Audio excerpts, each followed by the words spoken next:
অনেকে কয় কি হইতেছে, এর তো আগেই ভালো ছিল। আগে কি ভালো ছিল এখন আমরা তুলে ধরছি, তাহলে আপনি কম্পেয়ার করেন কোনটা ভালো ছিল আর কোনটা মন্দ ছিল। 7 নম্বর, প্রশাসন ও মেধাবীদের বঞ্চিত।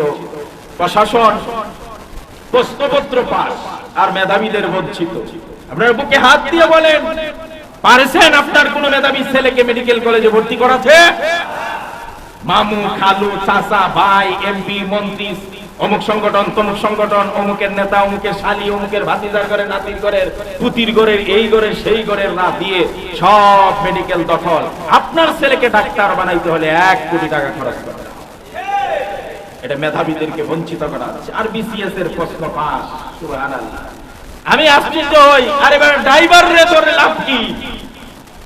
অনেক সময় আমরা বলি না যে ইন্ডিয়ান শাড়ি বাংলাদেশে আসে, ইন্ডিয়ান মালামাল বাংলাদেশে আসলে পরে বাংলাদেশের মার্কেটে খোঁজ নিয়ে ধইরা এরা অ্যারেস্ট করে। তো আমরা চিন্তা করি ইন্ডিয়ার শাড়িটা, ইন্ডিয়ার মালামাল গুলা আকাশ দিয়ে, আকাশের উপর দিয়ে উড়ে আসে নাই, পাতালের নিচ দিয়ে আসে নাই, বর্ডার অতিক্রম করে। কথা বলেন না কেন? তো বর্ডারে যারা দায়িত্ব পালন করে এরা কি ঘাস খায় না ঘুষ খায়? কথা বলেন ঠিক কিনা? ড্রাইভার প্রশ্ন পাশের মামলায় ফেসে যায়, ড্রাইভার পর্যন্ত প্রশ্ন আসে কিভাবে? ড্রাইভার যার গাড়ি চালায় তার খবর কি? সে যার সাথে সম্পর্ক রাখে তাদের খবর কি? যেই প্রেস প্রশ্নগুলো ছাপায় তাদেরকে কেন ধরা হয় না? এই মন্ত্রণালয়ের দায়িত্ব যারা, তাদেরকে কেন ধরা হয় না? কথা বলে কি মাঝখান থেকে ড্রাইভার ফেসে যায়?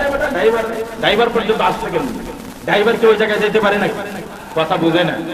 যেখানে প্রশ্ন তৈরি করা হয় এখানে ড্রাইভারের রাখা হয়, যেখানে প্রশ্ন রেডি করা হয় ড্রাইভারকে রাখা হয়, প্রেসের সামনে ড্রাইভার থাকে, তাহলে ড্রাইভার পর্যন্ত আসছে কেমন?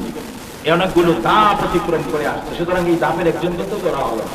এই প্রশ্নপত্র ফাঁস আর মেধাবীদেরকে বঞ্চিত করা, এটা পতনের আরেকটা কারণ। কথা বলে